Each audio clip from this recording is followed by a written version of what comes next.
Twitter forum में हम आज रिकॉर्डिंग के खुफिया सौदे और दरपर्दा हक़ाइक़ के बारे में बात करेंगे कि बलूचिस्तान के रिकॉर्डिंग के हवाले से।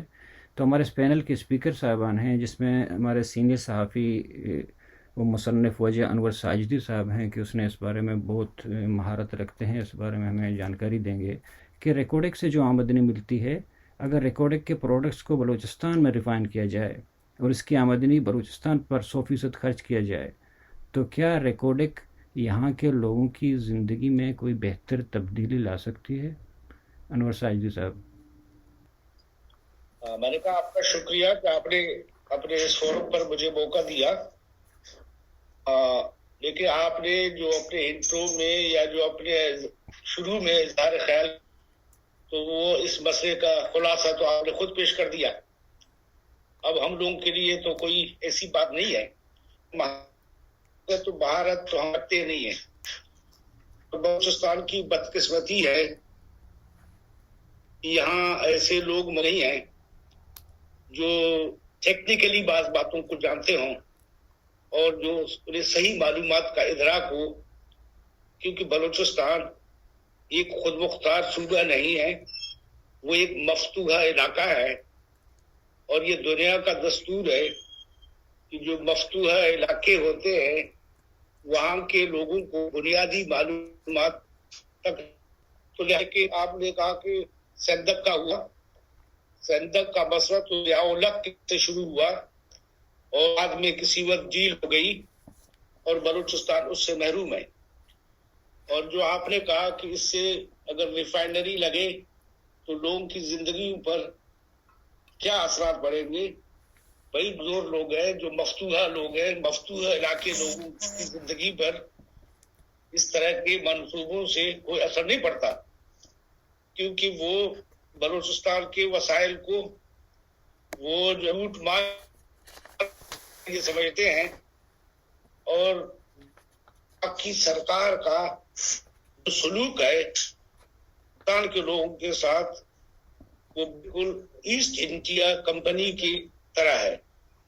अगर आप यूं कहें कि जो साउथ अफ्रीका में अपार्थाइड के वक्त में जो सलूक था, सलूक रवा रखा जा रहा है।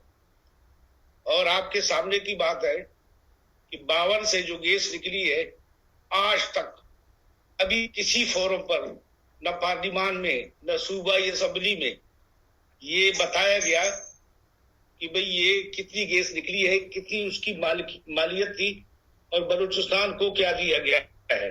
कि ये एक सिक्योरिटी स्टेट है और उसके अखराजात बहुत जगह हैं और जो नाकाबिल बर्दाश्त है, तो उनको मीट करने के लिए उनके पास बलूचिस्तान के सिवा और कोई वसाइल नहीं है, चाहे इसका साहिल हो, चाहे इसकी मादनियात हो या दीगर वसाइल हो। तो चुनाचे उन्होंने जो है अभी रिकॉर्डिंग का खुफिया मुआहदा किया है और इस सिलसिले में एक ड्रामा रचाया गया कि बलूचिस्तान असेंबली के जो है इन कैमरा सेशन में, यानी हमारे जो नुमाइंदे हैं उनको एतमाद में लिया गया। मेरे ख्याल में कि उनको कोई एतमाद में नहीं लिया गया, उनको कुछ जाली आदाद शुमार बताए होंगे और कोई सुहाना ख्वाब दिखाया होगा कि भी आप लोग इस पर एतराज न करें।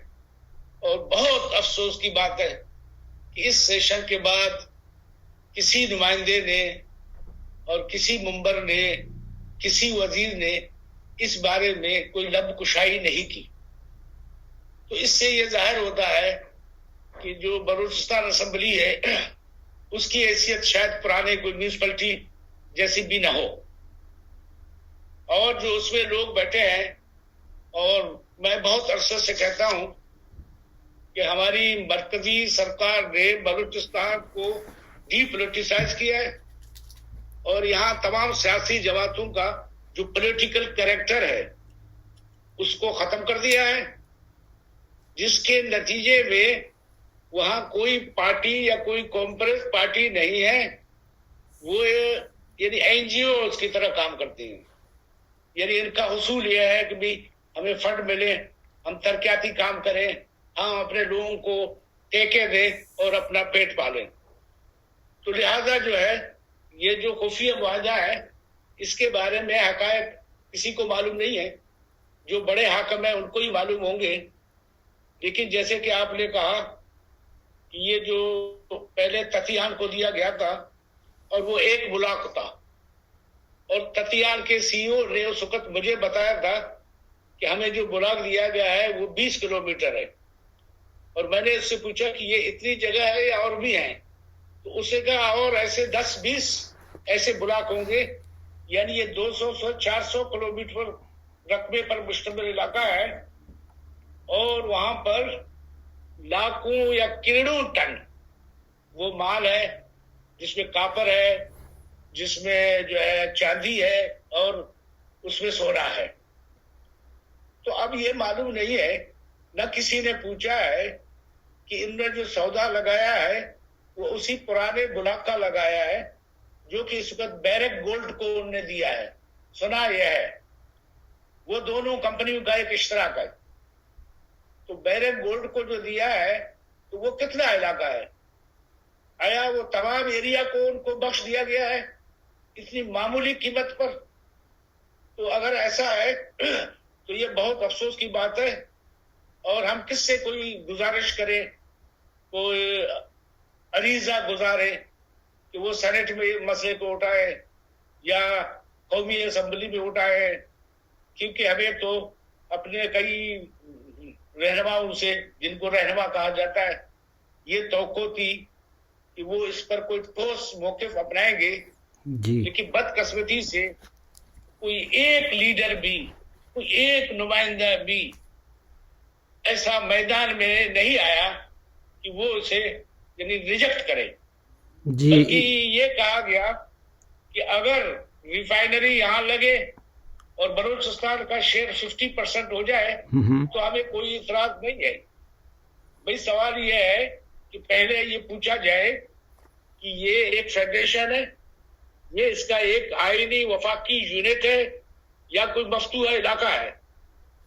اگر جو ہے یعنی صوبے سے پوچھے بغیر، لوگوں کی مرضی کے بغیر آپ اس کے ساحل و وسائل کو کس بنیاد پر لوٹ رہے ہیں؟ آپ نے 8ویں ترمیم کی بات کی، اب تو 18th امینڈمنٹ بھی ہے، لیکن اس کو جو ہے ہماری مرکزی حکومت تسلیم کرنے پر تیار نہیں ہے، اور وہ صوبوں کو خود مختاری دینے پر تیار نہیں ہے. اور یعنی آپ نے کہا کہ زندگیوں پر اثر پڑے گا. بلوچستان میں ہمیں ان چیزوں کی ایسی ڈیولپمنٹ کی ضرورت نہیں ہے. اس وقت بلوچ کا مسئلہ یہ ہے کہ اسے زندہ رہنے کا حق دیا جائے. جب بلوچ کو زندہ رہنے کا حق حاصل نہیں ہے تو کون سی ریفائنری، کون سی صندوق، کون سی سوئی گیس، یا جو ساحل میں ٹرالر آ رہے ہیں یا چینی آ رہے ہیں وہاں جو ہے لوٹ مار مچا رہے ہیں، تو ان کی کیا اہمیت ہے؟ تو بلوچستان میں اس کا آئیڈینٹی کا مسئلہ ہے. بلوچستان میں مسئلہ یہ ہے کہ جو وسائل ہیں آیا وہ بلوچوں کی ملکیت ہے کہ نہیں ہے. یہ ایک حق کے مالکانہ اور حق کی ملکیت کا سوال ہے. یہ کوئی بندر بانٹ کا سوال نہیں ہے کہ چند یعنی نمائندوں کو یا M P A, M L A, سینیٹروں کو کچھ خیرات میں یا بیک میں دیا جائے تو پھر وہ بلوچستان کے وسائل کو بخش دیں.